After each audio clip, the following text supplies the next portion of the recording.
So I'm co-hosting this meeting just so we're future-proofing and making sure someone else knows how to do it when needed. Welcome to everybody. It's good to see everyone here, particularly those who are joining us from a time zone that isn't exactly friendly locally to you.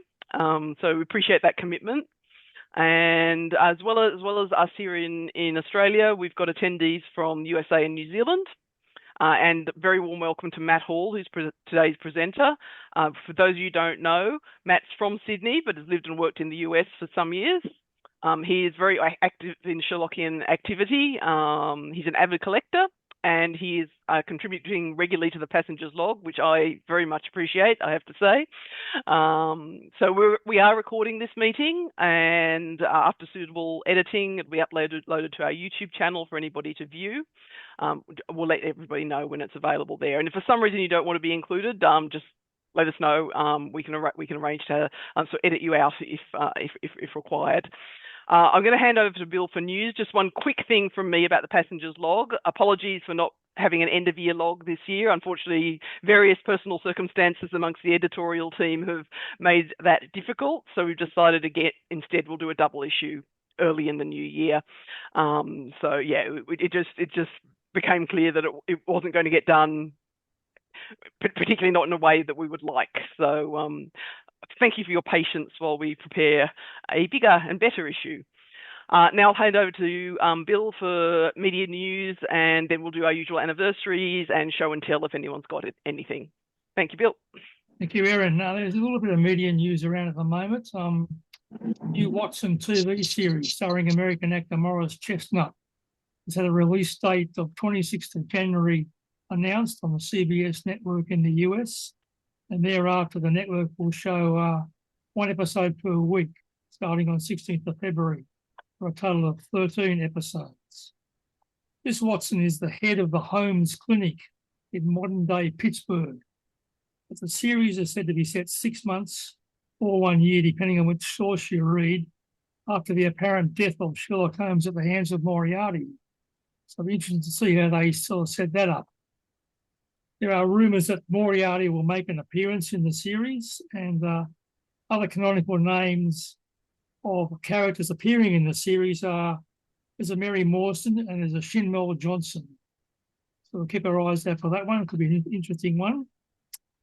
Sherlock and Daughter is a new UK TV series. Yet to have a release date announced. The premise of the show is that a young American woman, Amelia, whose mother has recently murdered, travels to London to seek help from Holmes. As they work together to solve the mystery, Amelia begins to suspect that Holmes is her father. UK actor David Thewlis plays Holmes. American actress Blue Hunt is Amelia. Professor Moriarty is played by Doug Ray Scott. Dr. Watson, played by an actor called Sean Duggan, is only listed as a supporting character. So we'll see how that works out. Now, the series consists of 8 hour-long episodes and it's due to be shown in Australia on SBS. So I'll keep my eyes out for that one.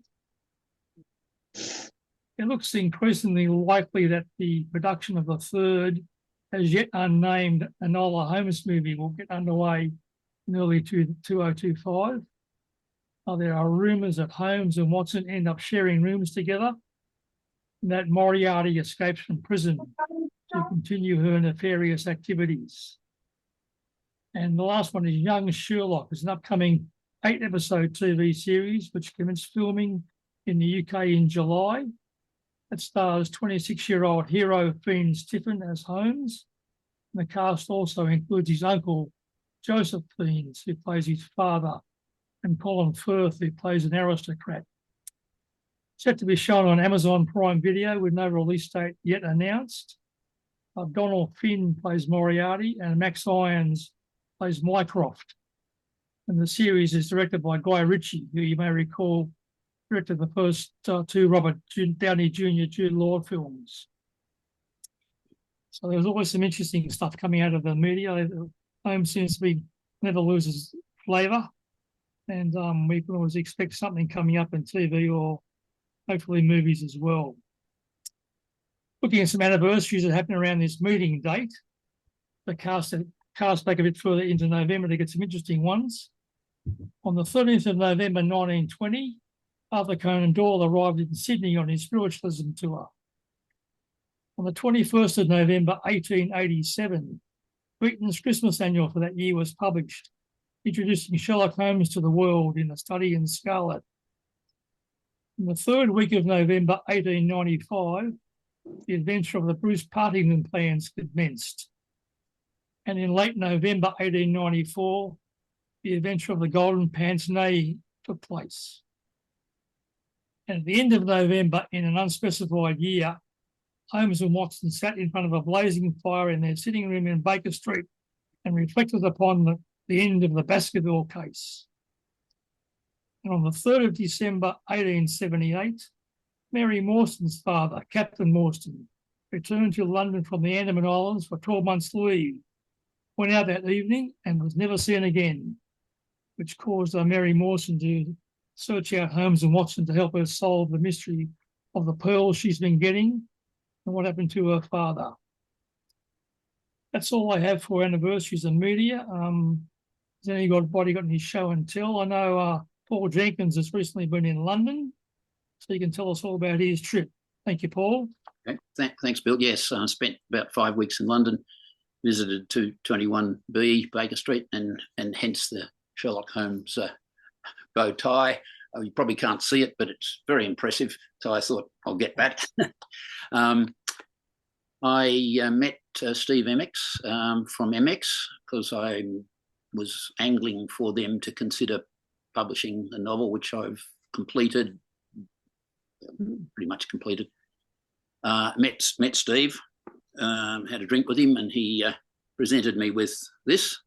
It's 2025 calendar with which each day has got a little dose of the canon, and so that's, I haven't opened it yet, but so that was interesting. That was a pleasant meeting. Unfortunately, his editor, I think, didn't appreciate the fact that my story called Lost Angels is represents Sydney in 1891-92. I feel didn't understand the nuances in the film, in the my story, but nevertheless, so they haven't accepted it at the moment. So I'm still looking to talk to Chris. Well, we've got emails backwards and forwards, and possibly some other publishers. But that was interesting. Very good reports. Very, very interesting comments from his editor, who's in America, I believe. I don't know his name, but anyway, with a bit of luck, in the next year I might get it published. It's set based on a real true crime in Sydney in the 1890s and involves a bit of my family history as well. So yeah, so that's an advertisement for it. Yeah, some twists and turns and things. Yeah, anyway, so yeah, I've spent a lot of time in the last 4 years trying to hone it down. But anyhow, that's enough about that. With a bit of luck, we might see it in print sometime in the next year or two. Yeah, that's. I don't think there was anything else, Bill. That was pretty much it, really. Bit of correspondence with Chris Sequoia, backwards and forwards, but otherwise nothing else. And your help from what you told me to contact Steve directly, which was successful. Glad it worked out for you, Paul. Yeah. Bill, I bought something along for show and tell. Yep. And I've got a couple of things as well. Want to go? Do you want to go first? Sure. Yeah, so I'm sure some of you have seen this book. I've been trying to collect all things Australian Sherlockian. This one's called Homes Away from Home, and it's a book with a set of articles or essays written when the State Library of Victoria held an exhibition about homes in 87, 88.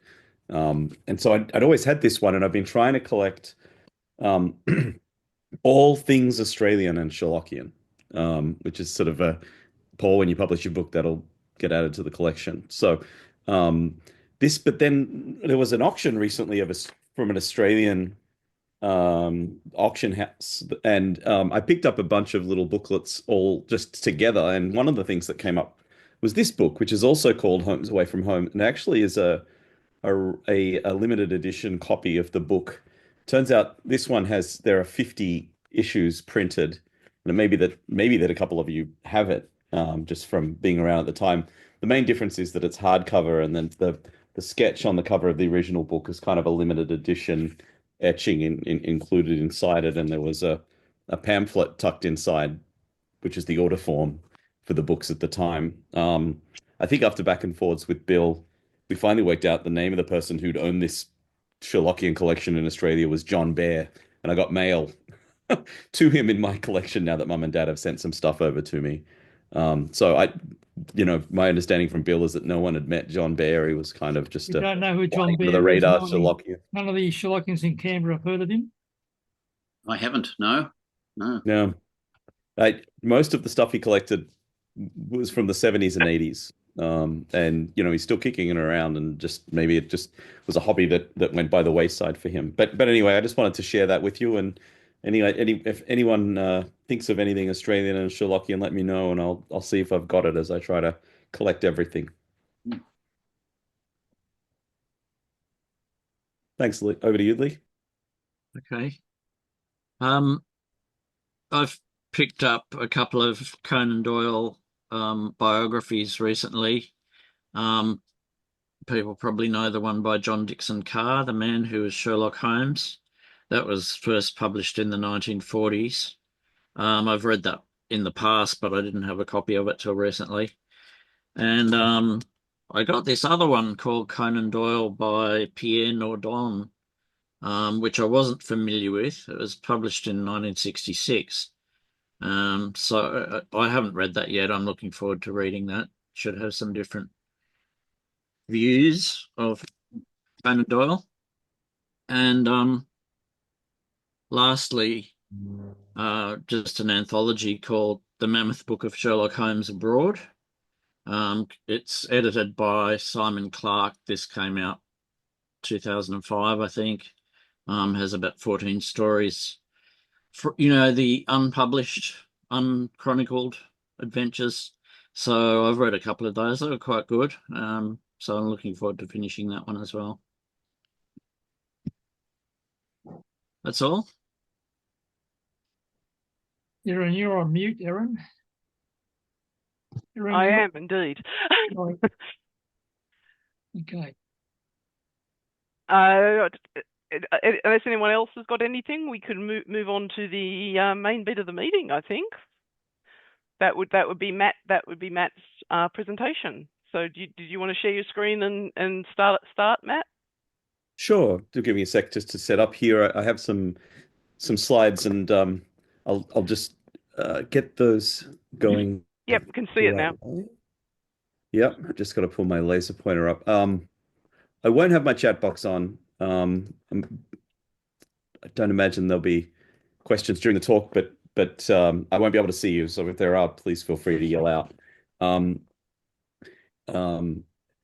also yell out if I'm taking too long. So, it's a real, I'm really excited to share this.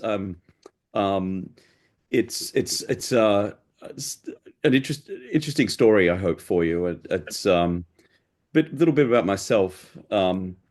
I, grew up in Sydney in a suburb called Belfield. Went to uni, came to America for 1 year as a scientist for a bit of extra training, and then never went home, which is a pretty common story, of course, and not a bad one. You ended up getting married and having children, and very much establishing myself here. All my family lives in Sydney, so COVID has sort of prevented me getting home. I did manage to get home for a couple of days last year, and I'm looking forward to coming out in June next year for 3 weeks with my daughters who are 12 and 14 to try and immerse my American daughters in a little bit of Australian culture. I'm a scientist, and always loved Sherlock Holmes, but didn't know there was a Sherlockian world. I sorely wish that when I was younger I knew about this world and found the Sydney Passengers, but something I sort of tripped over 6 or 7 or 8 years ago, accidentally somehow on the internet. And since then, I've really enjoyed, in the US anyway, being a member of the local group called the Red Circle. Also a mad fanatic genealogist, and some of the books behind me, actually, a lot of them are actually Australian colonial history and diaries from the First Fleet and things like that, which has become useful, as you'll see when you see some of the newspaper research I did for this particular project. So I've got a blog if anyone's ever interested called 221bqe .blogspot.com, and I've got a Blue Sky account called 221bqe as well, if any of you are over there. I know Erin is, and we follow each other. So just a general comment on this particular publication, this particular presentation. I gave this talk for the first time, and the only other time I've given it in July. That was at an in-person meeting in Minnesota in the US. University of Minnesota Library organized that in collaboration with a Scion, as they call them here in Minnesota, called the Norwegian Explorers. And what I'm going to share with you today is a bit more optimized, and thankfully will be recorded, so people not only can you see it today, but people will be able to watch it. That talk that I gave was sort of at an on-site conference, and therefore and not recorded. And I've written an article that just came out in the Baker Street Journal on this topic as well.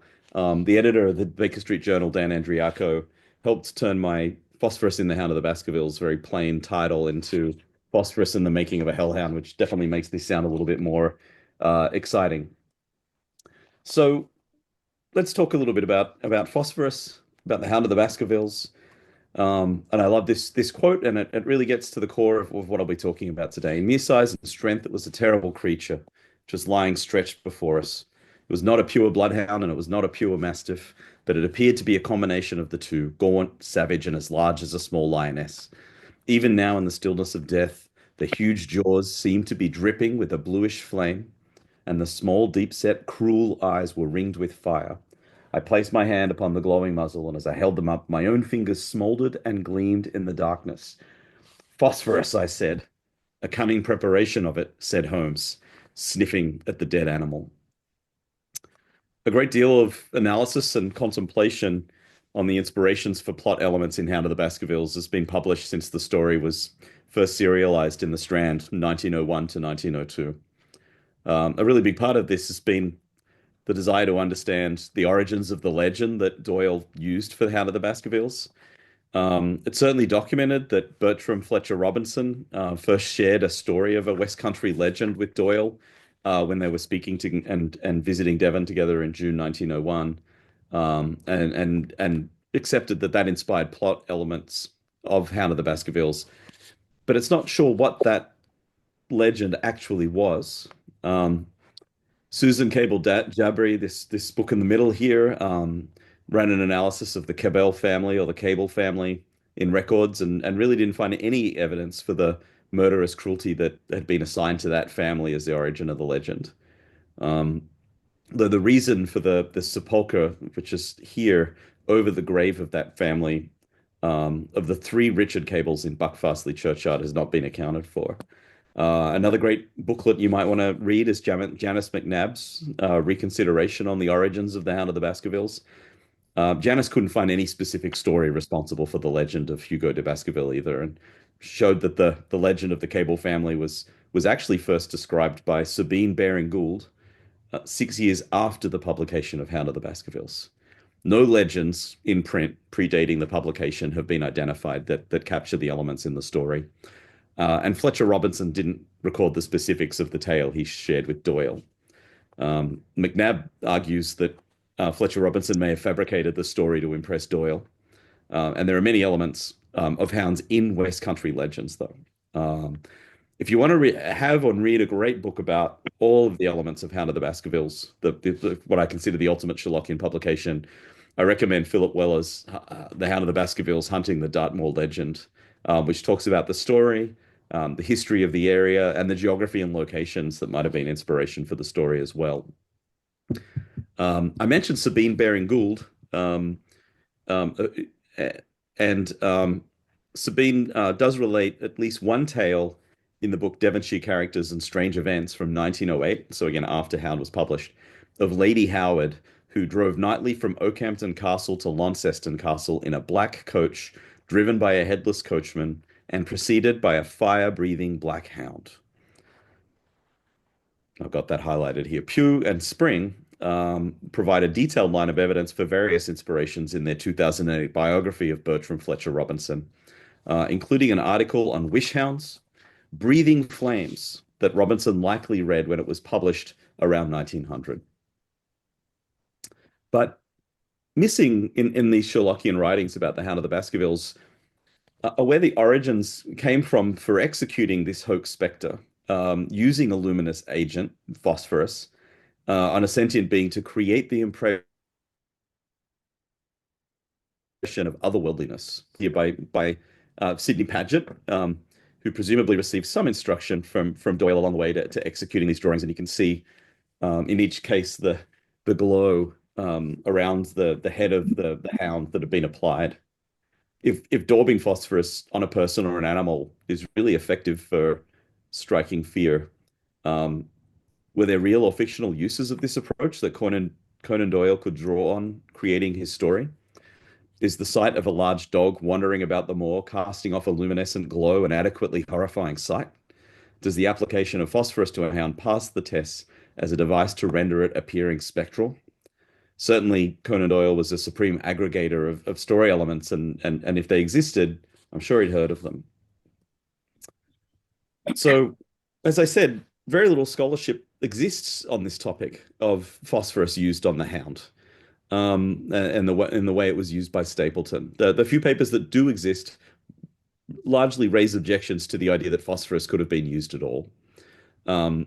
These two articles here are on the left is a discussion from some chemical problems in the canon, published in '64, that mainly talked about bisulfate of baryta, and the question of why Holmes was researching it in a different story.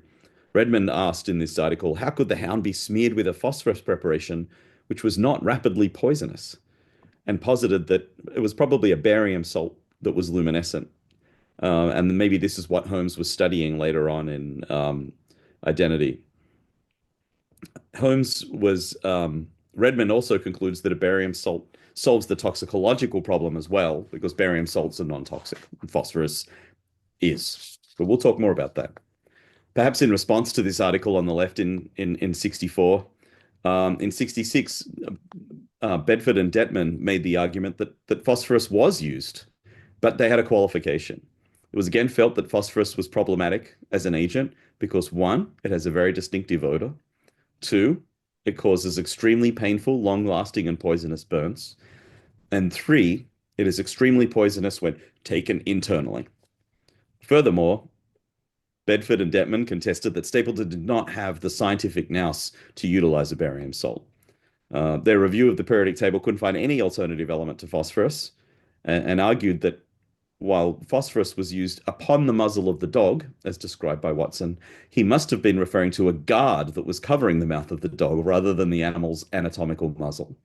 Rather than application directly to the fur of the animal, it was a protective muzzle covered with phosphorus, which sort of solved, again, the toxologic concerns based on the idea that phosphorus is highly toxic. Finally, and much more recently, Anthony Dayan at the University of London published in the scientific journal Cutaneous and Ocular Toxicology an article which is sort of whimsically titled Hot Dog, Toxicological Concerns in the Hound of the Baskervilles. Dayan makes several arguments for why Watson and Holmes were incorrect in thinking phosphorus was employed. He says that white phosphorus, which we will talk about, poses an extreme risk of spontaneous combustion, and more critically, phosphorus causes toxicity when ingested. And given that the dog used by Stapleton did not display symptoms of toxicity, then Doyle must have been invoking the widely known phenomenon of radioactive salts, like uranium salts, mixed so that they can emit light. And I disagree with all of that. Otherwise, this talk would be over now. So how can we understand phosphorus and the arguments for and against the idea of using phosphorus? Well, let's do a little chemistry. So sorry if I'm taking some of you back to a dark place in the chemistry class that you don't want to return to, but it won't take long. Let's get some scientific background and some definitions. Phosphorus is an element. It's denoted by the symbol P. Pure phosphorus exists in multiple forms, which you may recall are called allotropes. Each allotrope is differentiated by the way the atoms connect together. You can see these ones triangular, these ones are cubic, and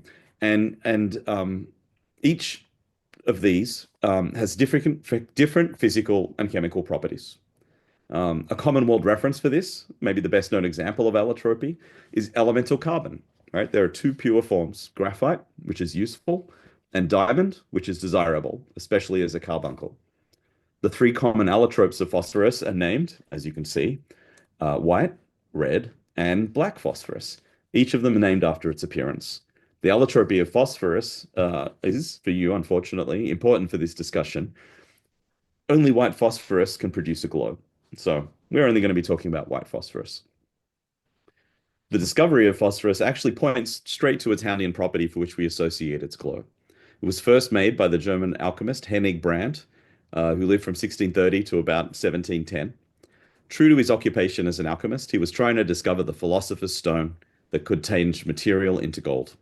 In his search, and I don't know why, he boiled down vast quantities of urine, about 1,000 gallons, and then evaporated it to get a syrupy residue and baked it in a furnace. I realize how ridiculous this sounds, but this is what alchemy was all about. Phosphorus is essential for life. So there's about 1 gram of phosphorus excreted in every liter of your urine. While the phosphorus in the human body is incorporated into molecules like phosphates and DNA, the intense heat that he applied broke up all of those molecules and it liberated elemental phosphorus.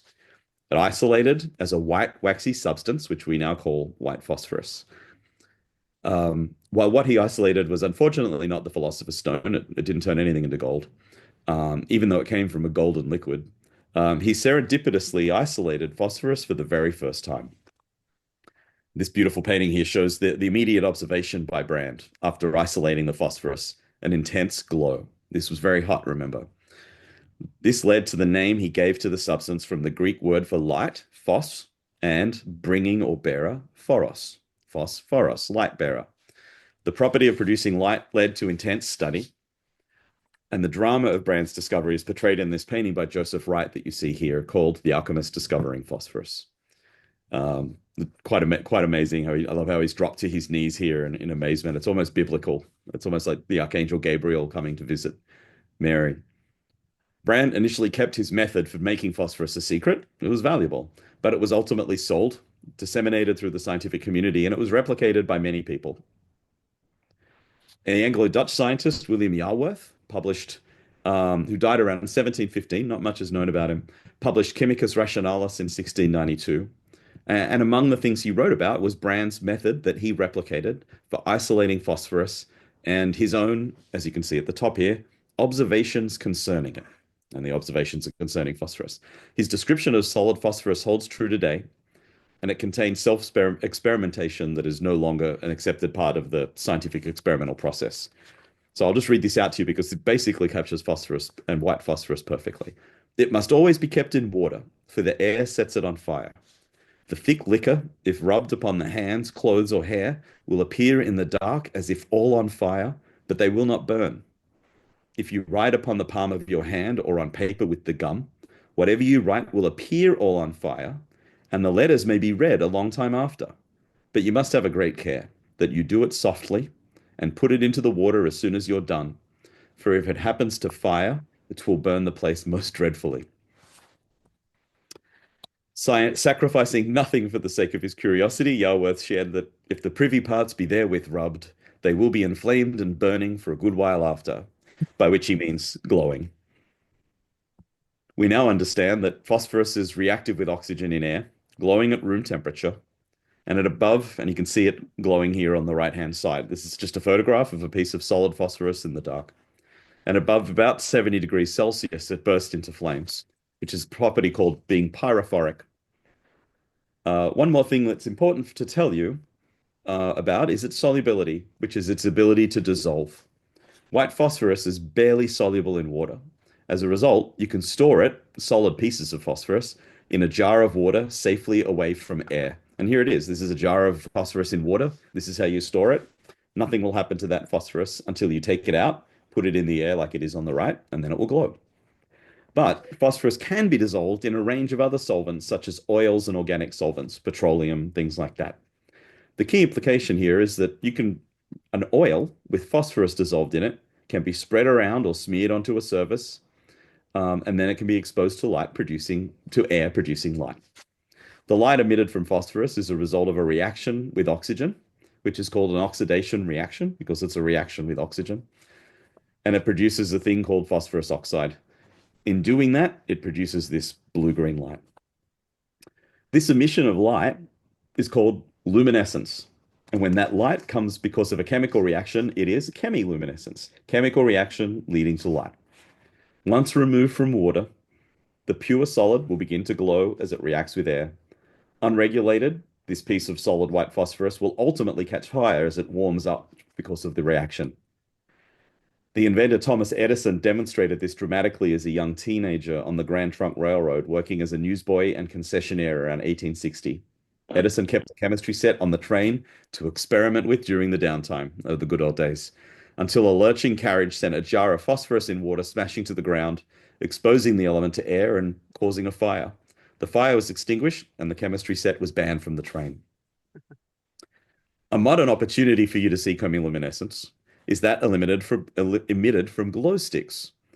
Though in the case of glow sticks, the reaction itself is safer and more complex. And so this is just a photo of a glow stick. This is called the luminol reaction that's used to create this light. It's exceptionally safe. If you ever hear a glow stick crack, it's because there are two chemicals in two different parts of the glow stick. And when you crack it, the glass inside breaks, the chemicals mix, this reaction happens, and light is produced.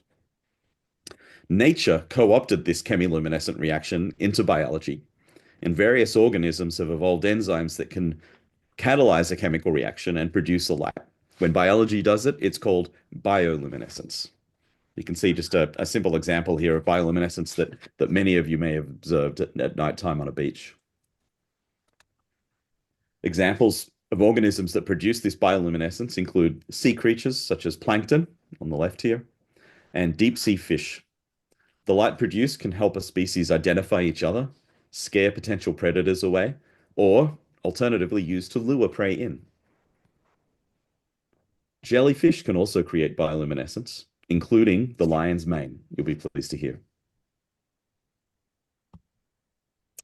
Terrestrial examples of bioluminescence include the firefly beetle, which in summer I see outside my window here in Maryland in the US where I live, but also mushrooms and fungi and glowworms. And both of the examples that I'm showing you here are Australian. And I didn't quite appreciate when I was younger and camping as a scout that these bioluminescent fungi and the glowworms that we go out of our way to find and see were not quite unique to Australia, but pretty much these aren't things you can easily find in other places around the world. Absolutely beautiful. 20 years after Hound of the Baskervilles was published, Conan Doyle noted in his book, The Evidence for Fairies, that fairies are visible by night as well as by day, and show small lights about the same size as glowworms. Current scientific knowledge indicates that no mammals or fairies are known to produce bioluminescence. So any dog observed to be glowing must either be chemically enhanced or a genuine spectral hound. In Hound of the Baskervilles, the causative chemiluminescent agent is identified by Watson as phosphorus, and Holmes reinforces that, saying it's a cunning preparation without smell. So what was this preparation of phosphorus? By the early 18th century, phosphorus was being manufactured and was commercially available. Unlike elements such as gold, phosphorus doesn't occur naturally in its elemental form. It can't simply be mined out of the earth. It must be extracted, created through a process similar to that Brand discovered, though not using urine as a starting point anymore. Through the 18th and 19th century, phosphorus was produced to create a range of products. Chief among these uses was, and continues to be, fertilizers in the form of compound phosphates. But other uses include preparations of elemental phosphorus as rodenticide. As such, phosphorus had domestic uses and could be acquired and kept in the home in Victorian times. So let's look at an example. It's late here, so I'm allowed to have a beer. For example, here, many Australian newspapers in 1890, and this is the Tungama and Lake Rowan Express, carried a section on recipes. Alongside instructions for a nice plum cake, ginger beer, and banberry cakes, was the method for creating phosphorus paste for destroying rats and mice. And I'm showing that article here on the right for you. Melt 1 pound of lard with a very gentle heat in a bottle or flask plunged in warm water. Then add half an ounce of phosphorus and 1 pint of proof spirit. Cork the bottle, and as it cools, shake it frequently to mix the phosphorus uniformly. When it's cold, pour off the spirit, and you can keep it again for later, and thicken the mixture with flour. Small portions of the mixture can be placed near rat holes, and being luminous in the dark, it attracts them, is eaten greedily, and is certainly fatal. Note, and this is important for our discussion today, there is no danger of fire from its use. Methods similar to this can be found in British papers as early as 1853, when the Wiltshire County Mirror reported its method in Agriculture and Rural Economy section of the newspaper. Ingestion of these pastes in greater quantities is also lethal to dogs and humans. Inevitably, domestic access to poisonous substances can facilitate tragedy. In 1854, UK newspapers carried a sad report of a verdict of suicide against 22-year-old Eliza Tippett in Prestoley, Lancashire, who admitted before dying, "At Halshoe Moor, she called upon Mr. Harrison, druggist, and purchased a pot of phosphorus paste, a mixture of lard and phosphorus used to poison mice with," and sadly, there are many such examples as this when you start looking through newspapers. The luminous nature of phosphorus and the preparations of phosphorus for such as these pastes inevitably resulted in scientific and domestic research, what we now may call even citizen science. In 1886, well before Hound of the Baskervilles was published, the Kapunda Herald in Western Australia ran a boys' column section with an extensive list of experiments by chemistry, fireworks, etc. Experiment number 38, that you can see here on the right, provided a straightforward method for dissolving phosphorus in ether, an organic solvent like the oils I was describing to you earlier, and invoking Yarworth's observation 2 centuries earlier. And it stated that if the hands and face be rubbed with this solution, which is perfectly harmless, the operator will seem on fire, and in the dark would pass for a respectable ghost. And you can see I've emphasized that. It's an important point to make, that you can rub it on yourself and it will pass for a respectable ghost. The uptake of phosphorus pastes and solutions that are safe to handle, not ingest, but certainly to handle, is evident in the newspaper records. With this knowledge freely disseminated in the hands of children and adults, I mean, this is in the boys' column after all, did people attempt to pass for a respectable ghost, as this article suggests? And if you do cover yourself with phosphorus in the dark, is it effective? Is it terrifying? Looking at newspapers in England and Australia and New Zealand says that the answer is absolutely yes and yes. So let's talk a little bit about a concept called ghost hoaxing in the Victorian age. During the 19th century and up till the initiation of the First World War, the practice of ghost hoaxing developed. The causes and origins for doing this are debated. The few academic studies on the topic point out the growth of spiritualism, a fascination with the supernatural, the cultural history of costume and caper in British village life for things such as mumming, and the legends of hauntings and ghosts that, of course, carry down through generations. These elements combine to inspire a whole genre of ghost and suspense stories through the Victorian era as well, from Dickens to Le Fanu. and stimulating the practice of hoaxing. Hoaxes would dress in costumes from simple, like a white sheet, to elaborate costumes adorned with a range of accoutrements such as hats and streamers, props like coffin lids. The motivations for doing this range from pranking and frivolity to those with criminal motives. Later in this movement, glowing agents such as phosphorus were also used. People engaged in these ghostly pranks or hoaxes with phosphorus sometimes, not always, and these ghosts with phosphorus caused alarm, fear, inconvenience, and frustrations in the communities that were experiencing them. The first significant case of ghost hoaxing, which didn't involve phosphorus, was that of Spring Hill Jack from 1837 onwards, so very early. When Spring Hill Jack began appearing in the streets of London, it was through a series of attempted physical assaults on women at night that appear to be sexually motivated. He was described as tall and thin, with a range of costume and physical features, including a terrifying appearance, clawed hands, glowing eyes, a black cloak, breathing blue or white flames. The nickname was given by the press partly because he was reported, as you can see on the right here, to be able to leap over very high walls. An in-depth analysis of this phenomenon by Mike Dash showed that newspaper reports popularized the new paranormal legend, and the costume, and sometimes the assaults, were emulated in other parts of England in the following decades as word spread. From these original hauntings emerged a range of ghost hoaxes in Britain and in the colonies. A study of Playing the Ghost in Australia by Dr. David Waldron at Federation University describes the prolific range of ghostly characters frightening citizens and notes that while some were criminally motivated, many simply sought the joy of a successful hoax. A consequence of these activities is that they challenge the surety of intellectual certainty, of the non-existence of the spirit world, and the folklore of the past, entrenching superstitions. I can't help but think of things like Christmas Carol by Charles Dickens when I think about some of the superstitions and fear and how easily it was to invoke those. All right. A significant number of news accounts directly reference the use of phosphorus to create that ghostly appearance. Sometimes just phosphorus, but usually in combination with a costume. And these ghosts definitely caused alarm, fear, inconvenience, and as I said, frustration as well in communities. As early as 1867, the Tavistock Gazette in Devon, England, suggested that the application of phosphorus, you can see highlighted here, by some mischievous inhabitant of the neighborhood might be responsible for excitement around a ghost sighted in Woburn Square in Bloomsbury in London. Most British reports of false ghosts using phosphorus actually appear in Doyle's homeland of Scotland.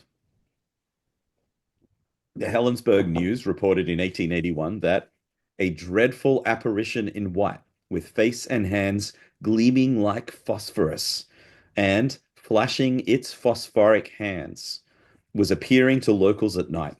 A pattern of behavior immediately emerges, with the spectre primarily appearing to women and children, for whom the spectacle induced considerable distress, and as a result, old ladies barricade their houses at night, servant girls faint, children won't go upstairs in the dark. Employing a Sherlock-like logic, the Helensburgh News reporting on this encouraged citizens, especially the women, to keep in mind that it is impossible a ghost can exist if it does not succeed in creating fear.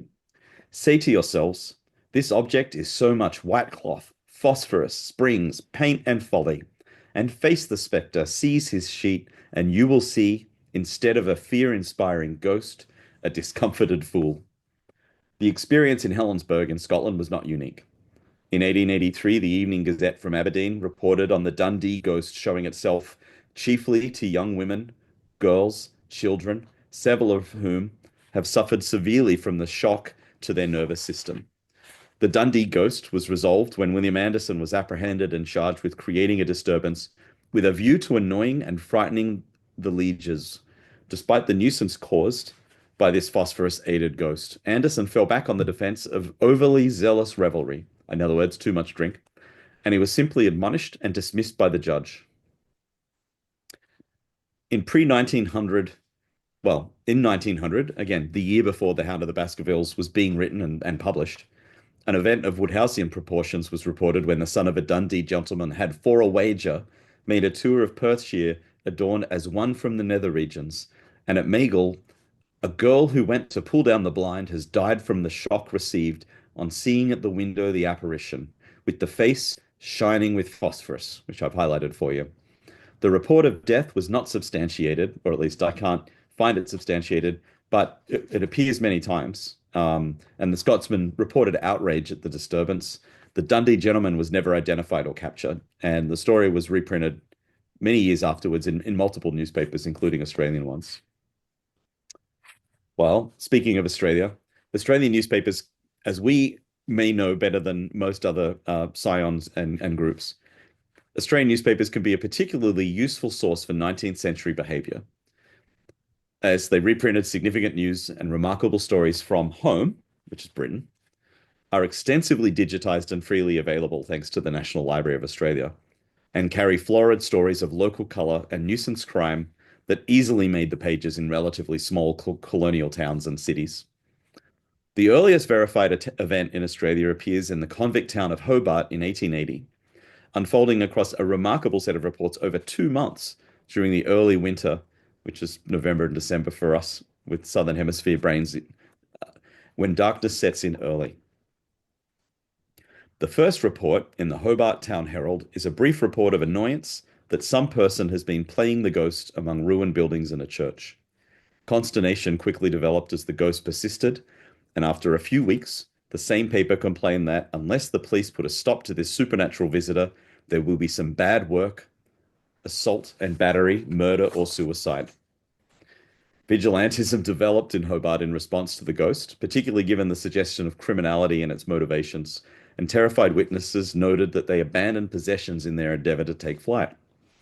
4 weeks into this haunting, so many nights of events, the Mercury wished to know where the fun is, as a frightened young girl fell down in a faint and was found insensible, and a resident of High Street in Hobart shot at the ghost, much like Watson shot at the Hound, and a call was made for families to report on anyone who returned home with a gunshot wound.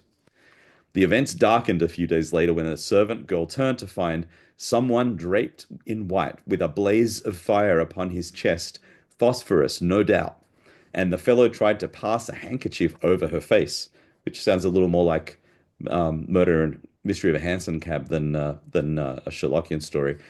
A conspirator accused of assisting the ghost was arrested and faced court, but was released, and the despicable work of the ghost continued unabated, scaring young girls at locations including the slaughter yard. Couldn't imagine being there at night, before ceasing activities without capture or retribution. Across 2 months of activity, at least a dozen young women, and never men, were terrorized by appearances of this serial spectre.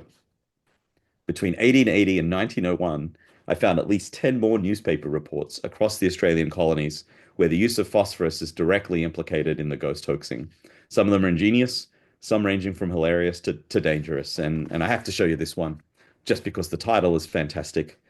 In 1887, this is in the Glen Innes Examiner, a cyclist smeared his bicycle with phosphorus and rode it down the street to see how it looked. Hearing screams of young girls, an old Cornish farmer rushed outside to settle the ghost, but froze in his tracks at the sight of the white apparition, approaching on wheels, and was struck by it. In Castle Hill in Sydney in 1888, a surveyor conceived a clever trick based on his knowledge of the chemistry of phosphorus. He attached a piece of phosphorus to a piece of string, and he submerged it in a creek running through the bush. Every now and then he pulled the long string, raising the phosphorus up out of the water, creating an intense light, and many came from surrounds to see the spectre appearing over the water in the remote bushland. But the trick was ultimately disclosed, and the party scattered. In Ballarat, good old Ballarat, a ghost dressed in a white smock with a coffin lid 6 feet long on his back and phosphorus on his face was found chasing a young woman. He was tackled by a miner, and in the scuffle, the ghost pulled a knife and stabbed the tackler in the arm before escaping. It's likely that many other apparitions didn't even make the newspapers. So, following the serialization of the Hound of the Baskervilles from 1901 to 1902, cases continued to be reported like this. But I think I've made it very clear to you that this kind of activity was taking place a long time before Hound was written. It's curious that the ghost sightings in newspapers after 1901 never refer to Hound of the Baskervilles, despite the fact it was an incredibly popular and well-known story almost instantly. By 1904, another Ballarat ghost was described as being adorned with the stereotyped phosphorus and crossbones. Persistent underneath all of this is a dark undercurrent of emotional violence, physical threats against women, and the consistent reports of genuine terror and shock of those targeted really adds authenticity to the likelihood that the sight of the hound covered in infernal paint would strike terror to someone observing it on the moor as well. The story of the old Cornishman shows that an older man may be just as affected as Sir Charles Baskerville was. Yet another Ballarat phosphoric ghost that I'm showing you here on the right in 1913 met an old male dairy farmer who collapsed in fear and was later found and revived. That ghost itself was later found, stripped, and flagellated. The case for phosphorus. So I think what I've tried to show you today is that in contemporary newspaper reports and pre-Hound of the Baskerville newspaper reports, there were safe formulations of white phosphorus that could be applied to the body. They certainly could create fear, and it was something that was relatively widely used and played around with. It's a great effect in some cases, as I think I'm showing you with these articles. And this is all in the decades prior to the creation of the Hound of the Baskervilles. It is possible in newspapers and that through newspapers and scientific conversations that Conan Doyle knew about this trick. He may have even received a direct demonstration at the University of Edinburgh during the long and weary grind at botany, chemistry, anatomy, physiology, and a whole list of compulsory subjects, many of which have a very indirect bearing on the art of curing. And that's a quote from Doyle in Memories and Adventures.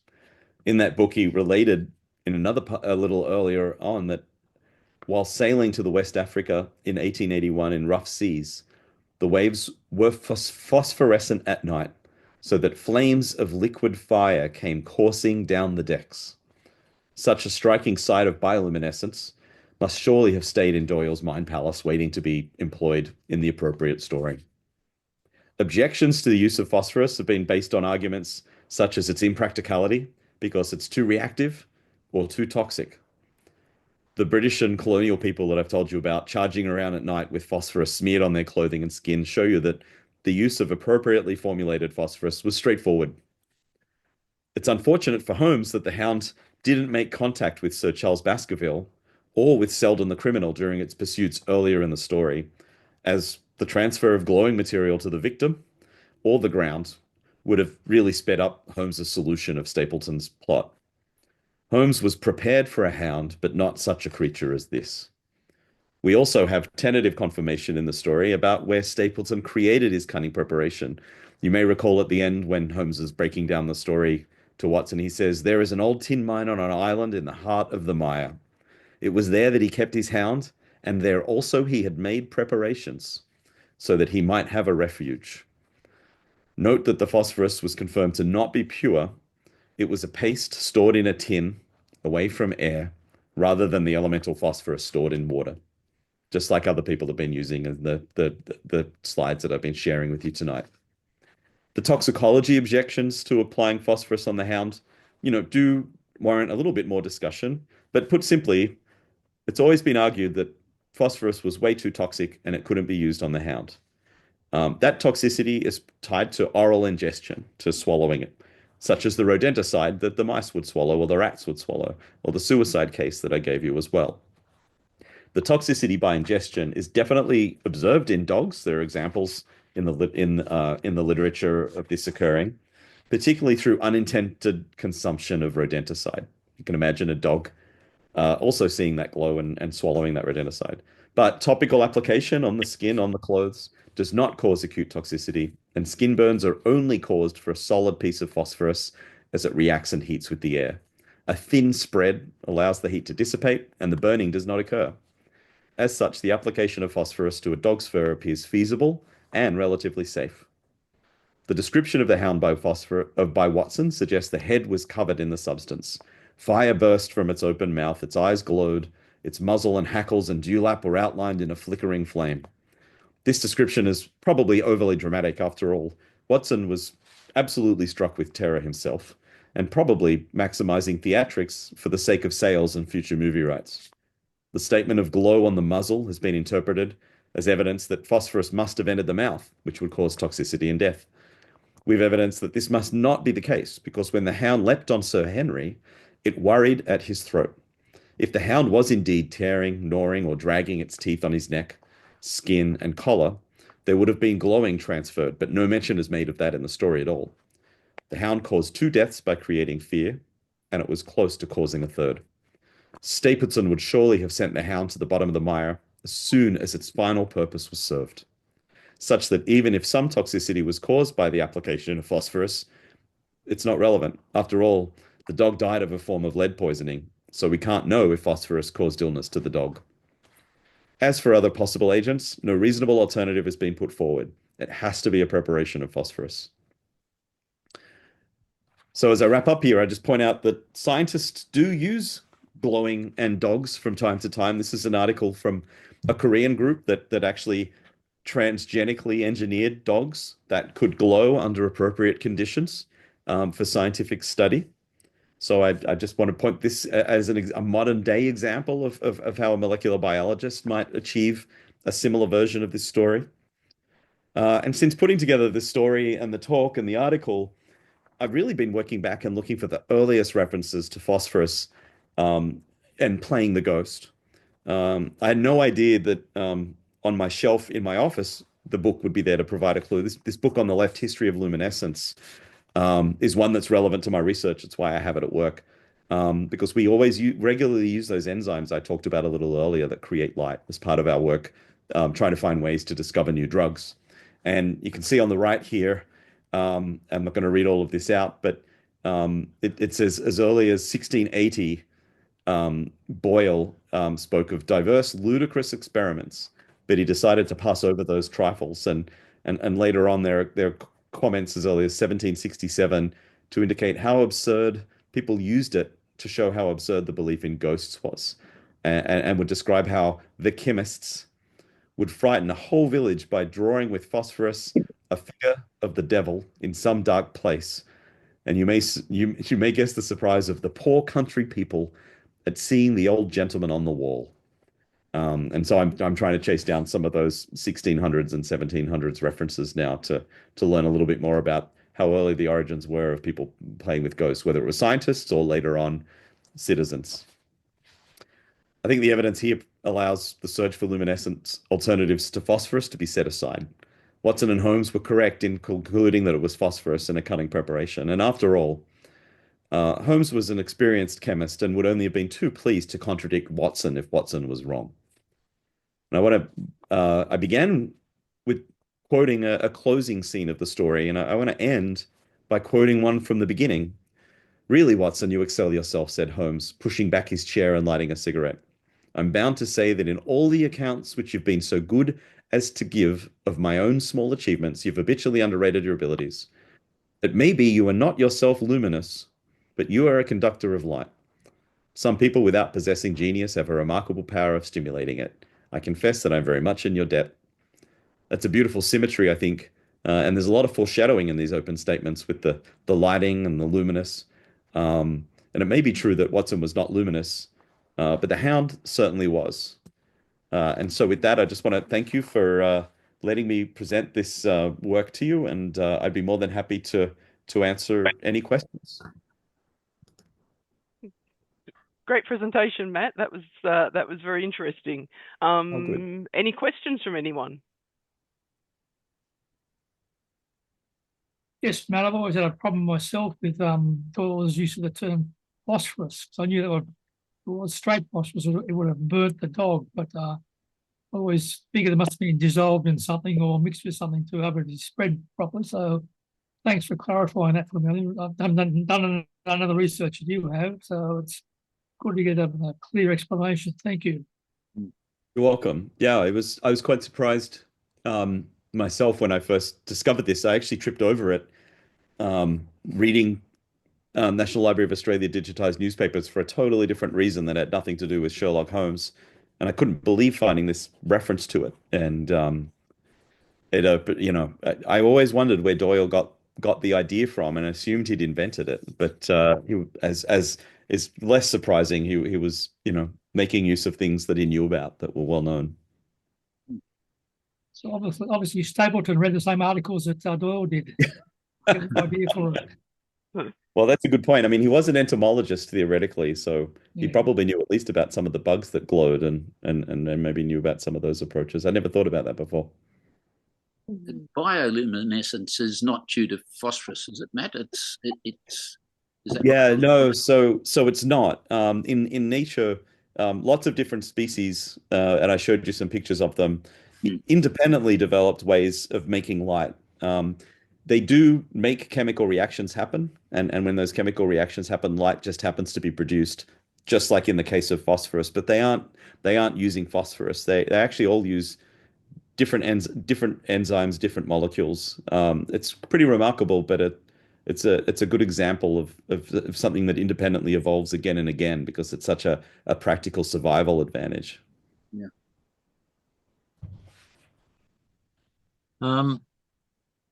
There's something that you might not have come across, Matt, which is my brother's a stage magician, and he sometimes produces effects of different kinds that are sort of supposedly supernatural.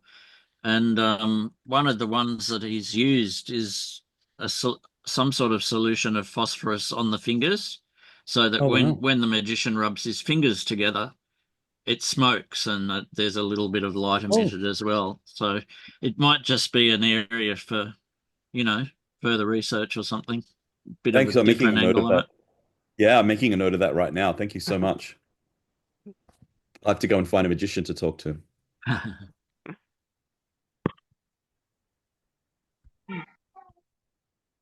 Was there in the early days of the theatre, didn't they use phosphorus footlights to light the stage up on the stage? That was limelight. I'm not quite Limelight, sure okay. what limelight comes from. I assume it's from lime. It was extremely dangerous, led to many fires, Yeah. and wasn't very good for the health of the actors or the audience sometimes. Yeah, I assume that it must be something from lime, as it was called limelight. But Limelight. might be worth looking at. Something else I'm going to have to explore. Yeah, I mean, there were lots of really multiple different materials that could be used to create different types of light. And all of them in different ways were dangerous. Very dangerous. I was going to mention, if you enjoy Hound of the Baskervilles, I touched on a few books. My favorite book about Hound of the Baskervilles is a bit wacky. It's this wonderful book called Hounded. My lifelong obsession with Sherlock Holmes and the Hound of the Baskervilles. It was written by Vince Staden, and he wrote it during 2020, during the lockdown. He's an English guy, and he watched every single film and cartoon production and version of Hound of the Baskervilles, and he rated them. And he basically partly describes tracking down every film, and describing them, but he has a lot of humor about how he decided to use his time during the lockdown and that experience. So it's a really fun book. It's definitely comedic. And James has just said in the chat that limelights were calcium oxide. Thank you, James. Right. Thank you. Well, we're talking about phosphorus, though, and it may or may not be of interest. Phosphorus is, well, as you say, it's not water soluble in its natural in its elemental form, but as a phosphate, once you oxidize it, it is quite miscible in water. And in Australia, we live in the middle of a tectonic plate. There hasn't been volcanism here for a long time. So all of our soils in Australia are very, very limited in phosphorus, and phosphates here practically don't exist. Very difficult to grow anything in Australia without the addition of phosphorus. So the only way we can support our population in Australia is by importing phosphorus from other parts of the world. So that we can grow things, because we pretty much can't do it here. It is the limiting nutrient in Australia. I didn't know that. Yeah, I obviously growing up in the suburbs of Sydney, and I had no rural relatives at all. Everyone was from a suburb, so I never really got exposed to any of that. I had no idea. Is that why superphosphate was Indeed. added for such a long time, which then, of course, drained off into the oceans and wasn't terribly good? Yeah, absolutely. So superphosphate is imported phosphorus. We spread it over most of the country, most of the green part, from aeroplanes in the 50s and 60s. So the problem with phosphorus being, when it's in its phosphate form, being miscible in water, is that over the last 60 million years or so, as the country got rained on, it's dissolved and ends up in the groundwater and then ends up out to sea. So our soils don't have any phosphorus left in them at all. As you go around the world, there are different nutrients that are the limiting nutrients. I'm a limnologist, so water science is a thing. So algae is one of the things that we study. We consider in Australia, we consider phosphorus the limiting algal nutrient. It's what they run out of before they run out of anything else. Other parts of the world, they'll run out of other things, but here it's phosphorus, and it's because we haven't had any volcanism here for a long time, and it's all been dissolved out of our soils. And it sounds like it doesn't stay in the soil. Is it either absorbed by the plants or washed out? It doesn't remain.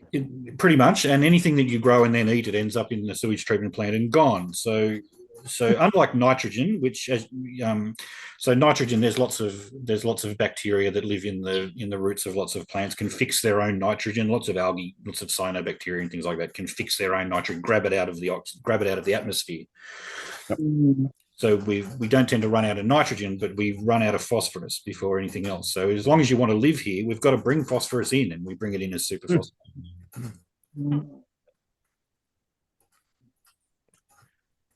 But there's nothing from everybody else. I'd like to thank Matt again for his great presentation. That was very interesting indeed, and everyone's very pertinent questions as well. As we said before, we will have a recording of this meeting once it's edited, and we'll let everyone know when that's available. So thank you for everyone who's attended today. We appreciate your participation and hope you've enjoyed it. Yeah, it was great, Matt. Thank you very much. It was very enjoyable talk. Yeah, really well put together, Matt. Great mix of the science and the Sherlock stuff was really good. Yeah, thank you, Matt. Very good. Thanks. I appreciate you listening in. Yeah. Very late for you, I imagine. 11. I'll be off to bed. Yeah, not too bad. It's just not middle of the night. No, because of daylight savings. The other half of these meetings are at midnight. But this is a 10 p.m. kickoff. It's not too bad. We're just running into cocktail hour here now. That's right. All right. Thank you, everyone. Thank you for putting up with me as co-host. Thanks, Aaron. See you again next time. You did a great job. See you soon. Thank you. Bye.